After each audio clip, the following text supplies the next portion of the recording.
Continuamos con la segunda parte de la nota del profesor Fernando Martínez sobre lesiones causadas por accidentes de tránsito. Doctor, me gustaría que nos extendiera un poquito esta definición y cuáles son las lesiones específicas en este tema. Bien, yo la forma que siempre explico a los colegas más jóvenes o a mis vecinos cuando me preguntan, es la forma más fácil de entenderlo es agarrar una caja y poner algo adentro, como puede ser una caja de zapatos y poner un zapato, y sacudir la caja. Lo que va a ocurrir es que lo que está dentro de la caja va a empezar a pegar contra las paredes. Y eso es lo que ocurre cuando hay un accidente de tránsito y hay un choque. Es decir, la persona viene viajando, vamos a suponer, en una moto a 40 km por hora, choca y bruscamente se frena. Es decir, pasa de 40 km por hora a 0. Y si bien eso parece poco, es mucho. La energía cinética de ese traumatismo es mucho. Está calculado que obviamente que lo primero que choca es la moto, pero que si el cuerpo de esa persona fuera lo primero que choca, sería aproximadamente como caer de 3 pisos, lo cual es mucho. Yendo a 40 kilómetros por hora. Ni hablar que más velocidad peor. Que los accidentes en promedio no bajan de los 80 kilómetros por hora. Bueno, sí. Eso es cuando ocurre en ruta, pero lo llamativo, y es lo que a veces la gente no tiene idea, es que la mayor mortalidad en Uruguay, según las cifras de la UNACEF, está en las ciudades.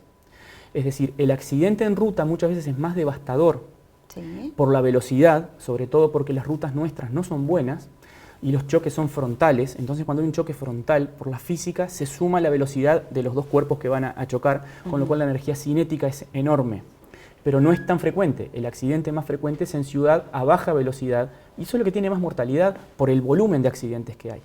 Entonces lo que decía es que cuando el cráneo, o sea, cuando el cuerpo se frena bruscamente el cráneo, pero el cerebro por un segundo se sigue moviendo. Entonces choca contra el propio cráneo. Y eso produce, o puede producir, no siempre es así, lesiones, hemorragias dentro del cerebro por el golpe del cerebro contra las paredes del cráneo. O al sacudirse el cerebro dentro del cráneo se rompen los vasos que alimentan al cerebro. Entonces ahí es donde se pueden producir sangrados por fuera del cerebro, pero que son graves, porque un sangrado fuera del cerebro comienza a comprimirlo y eso puede tener efectos devastadores, puede producir la muerte o producir secuelas muy graves.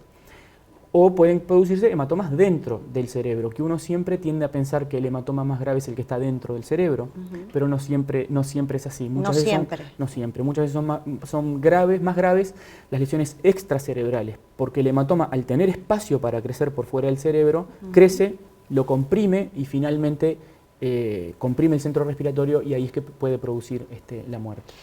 Doctor, y cuando el diagnóstico es neurotrauma, ¿cuál es la función del neurocirujano? Bien. ¿Qué cosas puede hacer y qué cosas no puede hacer? Bien. Muy brevemente, en el neurotrauma lo más importante es el manejo inicial. Parece siempre como que el cirujano es la estrella de la atención de ese paciente y si bien jugamos un rol muy importante, indudablemente, también es muy importante el rol que juega el equipo de tratamiento de emergencia, el que estabiliza al paciente, el que le mantiene una adecuada presión arterial, el que le mantiene una adecuada oxigenación. Yo creo que en el neurotrauma o en el politrauma, en el traumatizado en general, juega más lo que hace el equipo de emergencia, que son, vuelvo a reiterar, los que estabilizan al paciente, nos lo mantienen con una buena presión arterial que hace que el cerebro se nutra, con una buena oxigenación que hace que el cerebro reciba oxígeno. Y entonces, después que ese paciente llega a un centro y se estabilizó y se estudia y tiene una lesión, básicamente nosotros no somos magos. Entonces existe la fantasía de que el neurocirujano prácticamente que puede hacer cualquier cosa y no, lamentablemente en el politrauma o en el trauma de neurotrauma, lo que nosotros podemos hacer es evacuar las lesiones hemorrágicas y así prevenir que la lesión avance. Porque cuando hay un coágulo dentro del cráneo, la presión dentro del cráneo empieza a aumentar, empieza a llegar menos sangre al cerebro, el cerebro empieza a sufrir y puede infartar. Entonces nosotros lo que podemos hacer es evacuar los coágulos, evacuar las contusiones, es decir, los hematomas o los chichones, hablando sencillo para que se entienda, que están dentro del cerebro, pero no podemos reparar lo que está roto. hay un tipo de lesión que es la más frecuente, que se llama lesión axonal difusa, que nosotros no la podemos reparar. Hagamos lo que hagamos, no la podemos reparar. Y ese tipo de lesión deja secuelas muy graves. ¿Qué es la lesión axonal difusa? Siendo muy breve, el cerebro tiene como unidad funcional a la neurona, que es un tipo de célula que tiene un cuerpo y una prolongación. Y el cuerpo pesa diferente que la prolongación. Y cuando yo tengo un accidente a gran velocidad y el cerebro se frena, la neurona, el cuerpo sigue avanzando y el axón queda fijo porque es más liviano, se mueve menos. Entonces lo que ocurre es como que se arranca el axón del cuerpo, es decir, se arranca la prolongación del cuerpo de la neurona y esa neurona sufre un daño que la lleva a la muerte. Entonces muchas veces la lesión axonal difusa que se ve en los traumatismos de alta velocidad no se puede hacer nada, uno ve el cerebro y el cerebro no tiene grandes cambios, pero tiene múltiples lesiones microscópicas que son las que generan, por ejemplo, pacientes en estado vegetativo persistente o pacientes en coma que miramos la tomografía y hasta le transmitimos a la familia, mira, no tiene graves lesiones, pero seguramente lo que tiene es una lesión axonal difusa, que es una lesión grave, pero que no se ve con los estudios básicos que se hacen para el trauma. Además de esta lesión, ¿cuáles son otras secuelas que puede dejar un neurotrauma, por ejemplo? Bien, bueno, es que esta lesión por sí misma, la secuela más grave que genera siempre a largo plazo, ¿no? Porque, digamos, las secuelas que, si hablamos de secuelas, asumimos que esa persona sobrevivió al trauma. Y también asumimos que hablamos nada más que de las secuelas del neurotrauma, porque nadie que viene en una moto a 80 km por hora solo se golpea la cabeza. Capaz que la lesión más grave está a nivel del cráneo, la que pone en riesgo su vida de forma inmediata es esa, pero es un politrauma habitualmente. Entonces lo habitual es que nosotros veamos personas jóvenes con fracturas en los miembros, y si bien uno se centra en el neurotrauma, también hay que ver las secuelas que deja la fractura, por ejemplo. Entonces la secuela más importante que deja la lesión axonal difusa son los trastornos cognitivos. ¿A qué me refiero con eso? Que la persona tiene, diciéndolo sencillo para que se entienda, aunque desde el punto de vista médico puede no ser correcto, trastornos en la inteligencia. En la inteligencia, en la capacidad de relacionamiento, muchos familiares nos dicen, ya no es el mismo, no quiere estar con la gente, se desconcentra, se pelea, le molesta el ruido, quiere estar solo, se recluye en su habitación y no toma contacto con todos. Después que saltó, vuelvo a reiterar, saltó la etapa de riesgo vital. Entonces, ese tipo de secuelas, uno lo mira o mira a la persona y mueve los dos brazos y las dos piernas, pero no es la misma. Y muchas veces no puede reinsertarse nuevamente en la sociedad a cumplir la tarea que cumplía anteriormente. Y si tenemos en cuenta que los accidentes graves son más de 3.000 por año, imagínense 3.000 compatriotas con secuelas graves que no pueden volver a ser los que eran antes. Es realmente grave.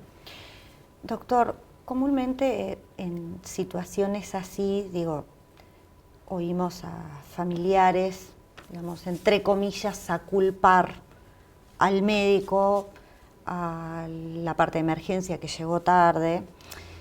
Más que nada, en el caso cuando hubo una intervención y que ese paciente se comienza a rehabilitar. ¿De quién es la responsabilidad? Bien. La rehabilitación? ¿Del médico? ¿De la familia?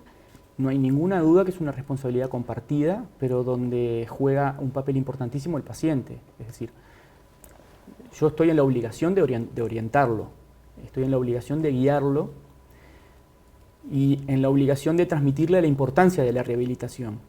Pero después no soy yo el que va a estar todos los días al lado del paciente diciéndole que abra y que cierre la mano o que haga este movimiento para mantener las articulaciones con adecuada movilidad. Eso es responsabilidad del paciente y es responsabilidad de la familia. El problema es que muchas veces la situación lleva a que la gente se descanse y crea que es absoluta responsabilidad del sistema, y el sistema nos incluye a nosotros como actores, y no responsabilidad de la persona. Esto no quiere decir que hay que transmitirle toda la responsabilidad al paciente, pero por ejemplo, si englobamos lo que es el neurotrauma, y me refiero puntualmente a la parte de cirugía de nervios periféricos, que es un poco a lo que yo me estoy dedicando más, hay trabajos científicos serios que muestran que los pacientes que rehabilitan tienen infinitamente mejores resultados que aquellos que no rehabilitan. Y me estoy refiriendo a pacientes operados con la misma técnica por el mismo cirujano. Entonces, yo puedo tener un mal resultado, o el paciente puede tener un mal resultado, y decir, ¿será que este doctor no es tan bueno como este otro? Porque fulano operó a mi primo y mi primo está fenomenal. Claro. Y este otro lo operó otro doctor y no está tan bien. Bueno, primero que hay que ver si las lesiones eran iguales. Eso es lo primero, que muchas veces la gente generaliza, dice, tuvo un traumatismo de cráneo y parece que fuera lo mismo y no es lo mismo. Pero suponiendo que tuvieran el mismo tipo de lesión, la diferencia en el largo plazo, y me refiero que el pronóstico final de cómo va a quedar una persona se puede saber aproximadamente a los 2 años, aunque las personas jóvenes tienen un periodo más prolongado de mejoría, pero en esos primeros 2 años es donde la rehabilitación es fundamental. Y dentro de esos 2 años es fundamental en los primeros 6 meses. Si la persona y la familia fundamentalmente no comprenden la importancia de la rehabilitación en esos primeros 6 meses, se pierde tiempo y se pierden posibilidades de mejorar mucha gente. Doctor, ¿y qué pasa con esos pacientes que, como comúnmente se dice, quedaron en estado vegetal? Bueno, ese es un tema muy complejo, porque ese tipo de pacientes en nuestro medio normalmente tienen una altísima tasa de complicaciones, fundamentalmente infecciosas, y desgraciadamente no sobreviven muy a largo plazo. Entonces es realmente un problema para la familia y un problema para el sistema, porque generan costos altísimos al sistema, que obviamente que el sistema los pone al servicio de esa persona que los necesita, pero así todo, poniendo en juego los mejores recursos, igual tienen una mortalidad altísima. Bien, para cerrar por el día de hoy este tema, porque evidentemente es un tema que da para hablar y muchísimo, ¿qué consejo le puede brindar a los televidentes? En primer lugar, a los padres que tengan hijos bajo su responsabilidad, que no les compren motos, que si les compran motos, les compren vehículos de baja cilindrada y que estén absolutamente bien señalizados y que los obliguen a usar casco. A veces la moto se ve como un medio de transporte que le soluciona la vida a la gente, pero la termina complicando. Eso es en primer lugar. A los jóvenes, que son a quienes más me interesa llegar, pero también es más difícil llegar por la edad que tienen, que no son un número más y que no son indestructibles. No hay nadie que sea inmortal. A veces cuando uno es joven no tiene ni idea de los riesgos que corre. La vida es obviamente para disfrutarla y no hay que vivir pensando que la vida es un riesgo, pero si uno se va a subir a una moto se tiene que poner un casco. Una moto es un arma en potencia. Entonces que entiendan la responsabilidad que están tomando cuando se suben a un vehículo que les puede costar la vida a ellos, que les puede costar una secuela grave a ellos o a otra persona. Y las personas que manejan vehículos, obviamente que se compren vehículos lo más seguros que puedan. Obviamente que la seguridad también es una cosa que se paga, desgraciadamente, y que muchas veces uno tiene un monto de dinero limitado, pero que si uno tiene un monto de dinero limitado, se fije de comprarse un auto seguro por ese mismo monto. A veces un auto más viejo, pero capaz que más seguro. Nos vamos a una brevísima pausa, pero no se vaya, que enseguida regresamos con el profesor Bernardo Aysen y un informe sobre la incidencia del cáncer de mama en Uruguay. Ya volvemos.